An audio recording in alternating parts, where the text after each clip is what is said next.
J'avais déclaré il y a quelques mois sur cette chaîne YouTube, ou du moins à vous, notre communauté de Boom Crash Empire, que nous avons un représentant en IT, un représentant qui pouvait prendre en charge les différentes préoccupations de nos potentiels étudiants et ainsi que répondre aux interrogations de ses compatriotes, notamment sur place en représentant notre académie. Mais il s'est avéré qu'il y a quelques jours, nous ne sommes plus en collaboration avec ce collaborateur, notamment depuis l'IT. Il s'agit bel et bien de celui qui s'était présenté à la chaîne et à vous, l'audience, en tant que Woody Salomon Jr. Donc aujourd'hui, dans cette vidéo, j'ai décidé de partager qu'est-ce qui s'est réellement passé avec Woody et pourquoi j'ai pris la décision de ne plus collaborer avec lui.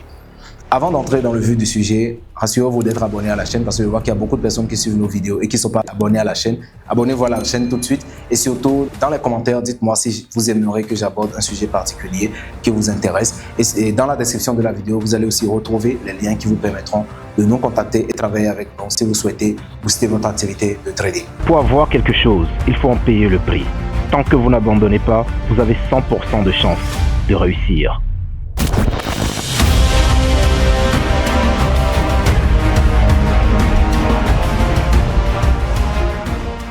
Alors, comme je le disais, il y a de cela quelques mois, Woody Salomon Jr. s'était présenté comme volontaire pour représenter l'académie. Tout le monde dépend de l'heure où vous regardez cette vidéo. Je suis Woody Junior Salomon, un étudiant de Boom Crash Empire. Du moins, j'étais un étudiant.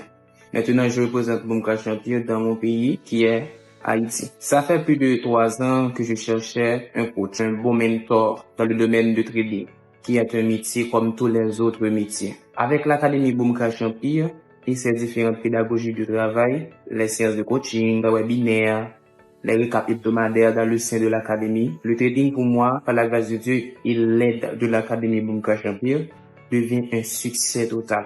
Un succès total dans le plan économique. Pour moi, pour ma famille et mes amis et autres.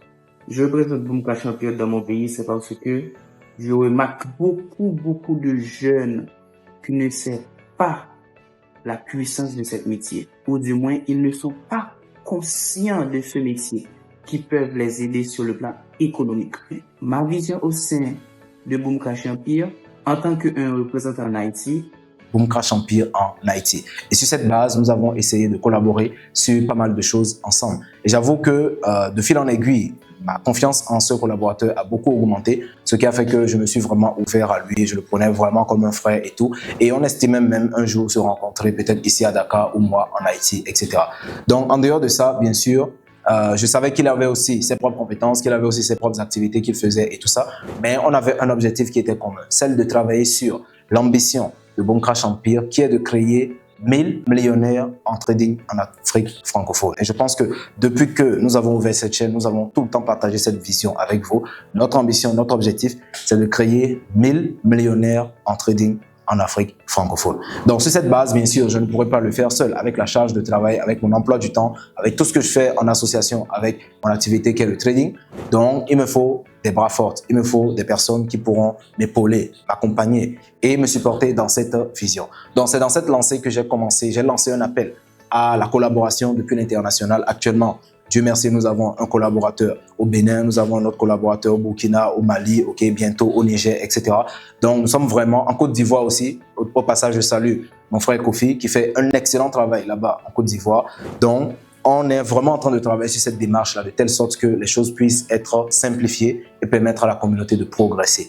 Mais Woody Salomon Jr. a abusé en quelque sorte de ma confiance. Je ne sais pas si je dois le dire comme ça, mais c'est quelqu'un qui a profité de l'indulgence et de la confiance que j'ai eue en lui. Alors, la toute première des choses que j'ai eu à faire pour lui, je me suis dit, en tant que collaborateur, en tant que membre, en tant que représentant en Haïti, il doit être quelqu'un de compétent. Donc, tout ce qui est formation sur le trading en Forex, etc., j'ai essayé de l'encadrer vraiment gratuitement. Tous les programmes qu'on a eu à faire. Vous étiez là quand on a lancé le Blue Time Programme. On a lancé pas mal de programmes que les gens payaient très cher pour pouvoir assister. Mais Woody, il a assisté à ces programmes sans rien payer du tout. Donc, en plus de cela, tous les outils internes, nous avons des outils que nous utilisons en interne et comme nous sommes en train de travailler sur un programme d'automatisation de nos différentes stratégies de trading, je lui ai fait parvenir ces outils-là. Donc, il y a des secrets internes que j'ai révélés à Woody. Donc, je lui ai permis en tout cas d'avoir accès à certains outils. En dehors de ça, bien sûr, la plupart du temps, quand il y a des programmes d'initiation à faire avec des étudiants, je le sollicite par rapport à ça et ils pouvaient en tout cas encadrer mes différents étudiants, surtout ceux qui venaient de commencer dans le programme d'initiation, au moins pour pouvoir commencer à faire, à s'entraîner au coaching, à s'entraîner à encadrer des gens, etc. Donc, il y a vraiment un tas de trucs qu'on a eu à faire et on était en train de travailler d'ailleurs sur un programme d'automatisation. Je pense que on en a parlé sur l'une de nos vidéos, un programme d'automatisation où nous allons programmer des robots, des algorithmes qui vont faire le travail à notre place, de sorte à exclure les défauts psychologiques de l'être humain. Parce que, comme le dit un grand trader dont je rappellerai le nom plus tard, même si on affichait une méthode de trading, c'est-à-dire une stratégie de trading en grand caractère sur la porte de Wall Street, il y aurait toujours des traders perdants. C'est-à-dire même si on affichait une stratégie de trading efficace, en grand caractère sur la porte de Wall Street, il y aurait toujours des traders perdants. Pourquoi? Parce que même si vous avez la stratégie, psychologiquement parlant, on fait beaucoup d'erreurs sur les marchés. Par le doute, par la peur, par l'excitation, par le retrait, etc. Tout cela, ça fait que nous faisons beaucoup d'erreurs stratégiques. Donc, mon objectif, c'était d'exclure la partie psychologique de l'équation et d'automatiser le processus de telle sorte que ceux qui viennent travailler avec nous puissent avoir des outils qui vont leur permettre d'intervenir sur les marchés de manière simple, efficace et surtout de prévenir les erreurs psychologiques, notamment avec des programmes et des algorithmes. Et Woody étant un développeur, la meilleure personne dans mon équipe avec laquelle je devais travailler sur ce programme, c'était lui. Donc, tout ce qui est programme de formation en programmation de robots et tout ça, j'ai essayé vraiment de donner le paquet pour financer ce qu'il avait. Quand il faisait une découverte, il me le disait. Des fois même, j'achetais des outils chez lui. En tant que collaborateur, j'achetais ça chez lui parce que je voulais vraiment qu'il progresse. Et il a beaucoup appris à programmer les robots de trading. Il a lancé un business dans la programmation de robots sans m'avertir. Ça fait déjà le premier choc. Pourquoi? Parce qu'on était en train de travailler sur quelque chose d'interne. Et dès que lui, il a les compétences, il lance un programme, je ne sais pas, de vente de robots ou je ne sais pas quoi, sans m'avertir.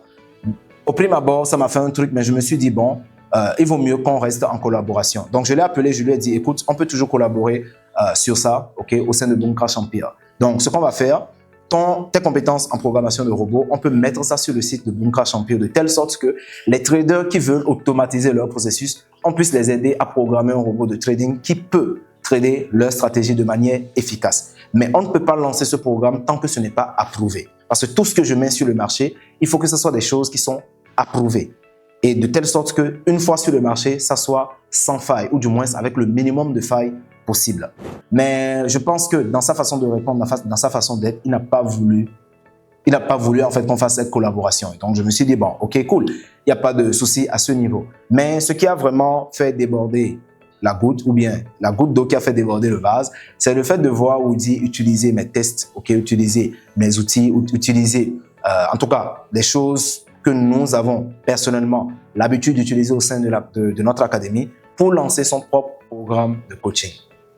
Et surtout ça, pour lancer son propre programme de coaching. Personnellement, je n'ai aucun souci, aucun problème avec les gens qui lancent des programmes de coaching. J'ai beaucoup d'étudiants qui étaient déjà des coachs, qui viennent se renforcer chez moi et qui continuent dans leur coaching.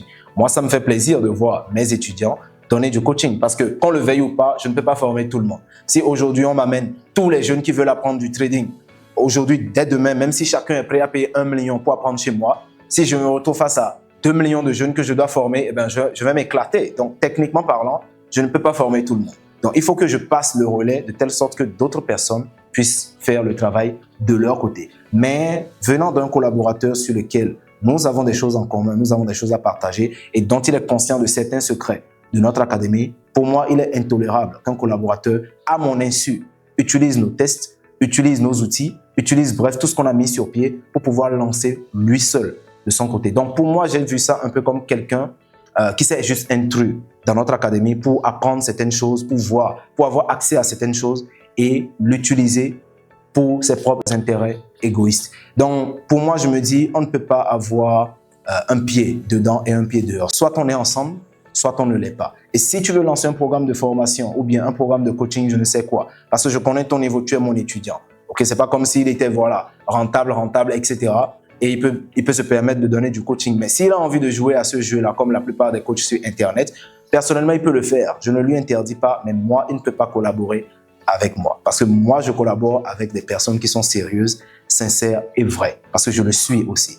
Donc, je ne peux pas permettre à quelqu'un qui déjà n'est pas aussi rentable sur les marchés que ça, qui déjà n'a pas une stratégie qui est déjà fixe, parce que même avec les stratégies qu'on lui a enseignées, il a continué ses recherches et tout ça. Donc, il n'a vraiment pas encore un système qui est bien défini et tout. Et de surcroît, un collaborateur essaie de jouer à ce jeu pire en utilisant nos tests, en utilisant nos outils et peut-être même nos vidéos de formation, qui sait. Je n'ai pas cherché à entrer dans les détails, je me suis juste dit, si quelqu'un doit faire les choses seul, il vaut mieux qu'il le fasse seul, pas en tant que collaborateur de Boom Crash Empire. Parce que s'il se présente en tant que collaborateur de Boom Crash Empire et qu'il fait des choses erronées, de l'autre côté, on dira que c'est Boom Crash Empire. Et moi, Dieu donné, je préfère manger du sable que de salir ma réputation. Je le répète, je préfère manger du sable que de salir ma réputation. Donc, si l'un de mes collaborateurs, l'un des personnes qui travaillent avec moi fait quelque chose qui pourrait nous empêcher d'atteindre nos objectifs, cette personne ne peut juste pas faire partie de mon équipe. Donc, c'est en se basant sur toutes ces conditions. Il y a eu plein de trucs que je ne peux d'ailleurs pas révéler dans ces vidéos, mais juste un aperçu de ce qui s'est passé pour qu'aujourd'hui, je décide de ne plus collaborer avec Woody. Toutefois, on ne s'est pas quitté dans de mauvais termes. Je lui ai souhaité bonne chance.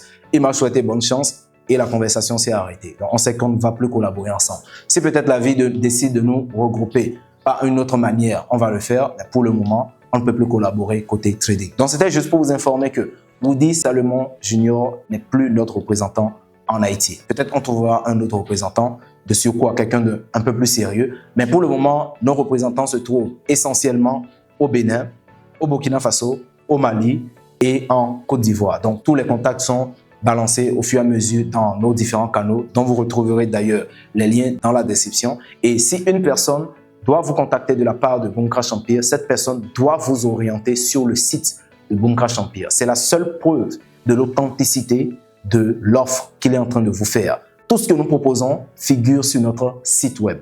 Donc, si quelqu'un vous appelle, si quelqu'un vous contacte, ou bien si vous prenez contact avec quelqu'un qui vous oriente vers une offre ou bien vers, je ne sais pas, un plan d'investissement, n'importe quoi, extérieur à ce qui est sur notre site, il faut savoir que ce n'est pas Boom Crash Empire. Parce qu'il y a des personnes qui nous suivent pour des mauvaises intentions. Il y a des personnes qui font partie de notre canal Telegram. Dernièrement, il y a l'un de mes étudiants qui m'a envoyé un canal privé Telegram qui s'appelait Boom et Crash Empire, avec le logo de notre académie là-dessus, où soi-disant la personne donne des signaux payants de trading. Mais en aucun cas, ce n'était nous. Pourquoi? Parce que tout ce que nous faisons doit vous orienter vers notre site web ou bien vers nos canaux privés. En dehors de ça, il ne s'agit pas de Boom Crash Empire. Donc, je vous invite à la vigilance. Je vous invite vraiment à faire preuve de discernement, de telle sorte que vous puissiez toujours rester nos fidèles abonnés.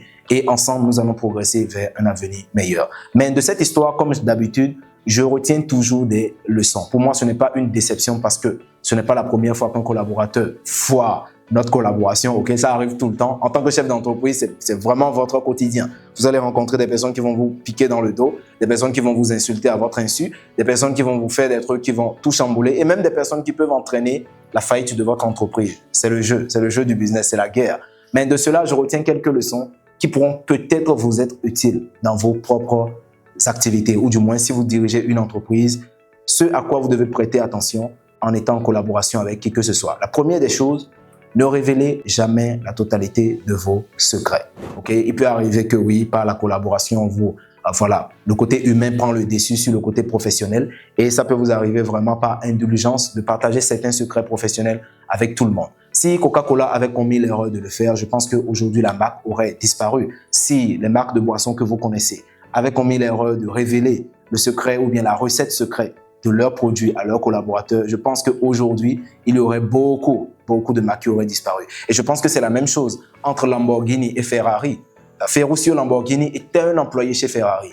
Et quand il était employé chez Ferrari, il a appris beaucoup de secrets. Chose qui, après sa démission, lui a permis de lancer la marque de voiture Lamborghini, qui est le premier concurrent de Ferrari actuellement. Donc, en tant que chef d'entreprise, il y a des secrets qui doivent rester dans des coffres forts. Et même votre femme ne doit pas être au courant. Même vos enfants ne doivent pas être au courant parce que ce sont des secrets professionnels. À moins que là, vous vous apprêtez à déléguer l'entreprise ou à vendre l'entreprise à une autre personne. Là, vous devez lui révéler tous vos secrets, toutes vos bases de données. Mais en dehors de ce contexte, il est dangereux de révéler tous les secrets de votre entreprise. La deuxième des choses, vous ne devez pas entrer en collaboration avec quelqu'un que vous n'avez pas qualifié. Parce que quand Woody s'est présenté pour être mon collaborateur, je ne lui ai pas fait passer un test. Je ne lui ai pas demandé de m'envoyer ses documents. Je ne lui ai pas demandé de preuve d'identité ou bien de preuve de localisation, etc. J'ai juste mis le côté humain en avant et je lui ai fait entièrement confiance. Mais si je pense que s'il y avait eu un test à l'entrée pour déterminer ou du moins pour sélectionner ou filtrer les personnes qui sont vraiment déterminées à m'accompagner, je pense qu'on aurait eu des personnes de meilleure qualité. Donc, vous ne devez pas entrer en collaboration avec quelqu'un sans qualifier la personne. Quand vous ne qualifiez pas la personne, n'importe qui peut venir avec toutes les intentions possibles. Okay? Toutes les intentions possibles. Des gens peuvent venir, soi-disant qu'ils sont vos collaborateurs, mais leur objectif, c'est de détruire votre entreprise d'une manière ou d'une autre. Les gens peuvent venir semer la zizanie. Les gens peuvent venir créer des problèmes dehors juste pour nuire à votre entreprise. Les gens peuvent venir avec toutes les intentions possibles. Donc, si vous ne trouvez pas une manière de filtrer correctement, comme à l'armée, les candidats, il sera vraiment difficile de savoir qui est vraiment avec vous et qui ne l'est pas. Dernière des choses, faites passer des épreuves à vos collaborateurs. Testez leur fidélité. Dans l'armée, dans le karaté, dans les sports de combat, moi j'ai appris énormément de choses. La principale leçon que j'ai appris, c'est que les amitiés les plus solides se construisent sur des efforts communs. Les amitiés les plus solides se construisent sur des souffrances communes. Donc tant qu'on n'a pas souffert ensemble sur quelque chose, on ne peut pas vraiment tester la fidélité d'une personne. Quand vous voyez les couples aujourd'hui qui ont fait 80 ans de mariage ou bien 60 ans de mariage, etc., vous allez voir que ce sont des couples qui ont enduré énormément de choses ensemble et qui ne peuvent pas se séparer parce que ces choses ont forgé des liens solides. Mais quand vous voyez des couples qui se mettent ensemble juste pour le fun, la probabilité d'une rupture est très forte. Donc, généralement, que ce soit des amis, que ce soit des conjoints, des conjointes, que ce soit des collaborateurs, les relations humaines les plus solides se basent sur des souffrances communes. Tant que vous ne souffrez pas ensemble, tant que vous ne vous battez pas ensemble pour surmonter un défi qui est commun, rien de solide ne peut exister entre vous. Ça sera juste une relation qui est fictive. Tant que vous n'avez pas subi des pertes ensemble, tant que vous n'avez pas subi des douleurs ensemble, tant que vous n'avez pas échoué ensemble, vous relevez ensemble, tant que vous ne vous êtes pas motivés mutuellement à atteindre un objectif commun, la relation n'est pas solide. Donc, trouvez une manière de tester l'endurance mentale de vos collaborateurs. Regardez, est-ce qu'ils sont vraiment engagés par des épreuves, ok? Vous les mettez en place de quelque chose ou bien, on dit souvent, donnez juste un canapé, du sexe et une belle boisson à un homme faible et cette personne oubliera toutes ses ambitions. Donc, mettez quelque chose à renifler à vos collaborateurs. Mettez-leur de petits trucs qui peut détourner leur attention et testez réellement à quel point ils sont engagés. Là, vous verrez vraiment qui sont ceux qui sont avec vous. Et même dans votre relation personnelle ou bien avec votre conjointe, essayez de créer une situation difficile. Regardez comment votre conjointe réagit. Il y a des hommes qui font semblant de tout perdre, qui disent « Ah, j'ai perdu mon boulot, j'ai perdu mon entreprise, j'ai perdu mon patrimoine, j'ai perdu mon argent. » Et juste pour tester la fidélité de leur femme. Une femme qui les aime vraiment va rester malgré la difficulté, malgré le problème qui se pose. Mais une femme qui ne les aime pas naturellement va essayer de chercher ailleurs. Pourquoi? Parce qu'elle n'est pas prête à endurer la souffrance avec lui. Donc, une relation, que ce soit une relation familiale, une relation fraternelle, une relation conjugale ou bien une relation professionnelle, les liens solides entre les hommes se bâtissent uniquement par des souffrances communes. Tant qu'on n'a pas souffert ensemble pour atteindre un objectif, on ne peut pas estimer être de vrais collaborateurs, de vrais amis, de vrais collègues ou bien de vrais conjoints ou de vrais conjointes. Donc, pour moi, c'est juste un petit rappel parce que ce sont des choses que je savais déjà, mais c'est un rappel une fois de plus que dans le milieu professionnel, c'est la guerre. Le côté humain ne doit pas prendre le dessus sur le côté logique ou le côté rationnel. Il faut faire les choses dans les règles pour s'assurer qu'à l'avenir, les choses puissent bien se passer pour tout le monde. Donc voilà en quelque sorte ce que j'avais à partager avec vous aujourd'hui pour notre représentant en Haïti. Pour ceux qui l'ont contacté, qui sont en contact avec lui, prenez vos précautions. Ok, prenez vos précautions. Il a eu à me dire que beaucoup de personnes l'ont contacté pour pouvoir prendre des renseignements. Ces personnes-là, il les a tous détournés vers ses propres projets au lieu de les orienter sur le projet Boom Crash Empire. C'est son affaire, ok? Personnellement, c'est son affaire, c'est son éducation. Mais pour ceux qui ont pris contact avec lui, faites vraiment en sorte de vous réorganiser. Prenez vos dispositions parce que je ne travaille plus avec Woody. Donc, si toutefois vous souhaitez poursuivre l'aventure avec notre académie, vous savez ce qu'il vous reste à faire, c'est de descendre dans la description de la vidéo pour retrouver tous les liens qui vous permettront de nous contacter, parcourir notre site, voir nos différentes offres et ensemble, nous allons travailler pour progresser et passer à un niveau supérieur. Je vous souhaite bonne chance dans votre carrière, bonne chance à tout le monde, bonne chance surtout à toi, Woody, si tu regardes cette vidéo. On se donne rendez-vous au sommet. En attendant tous, boostez votre business.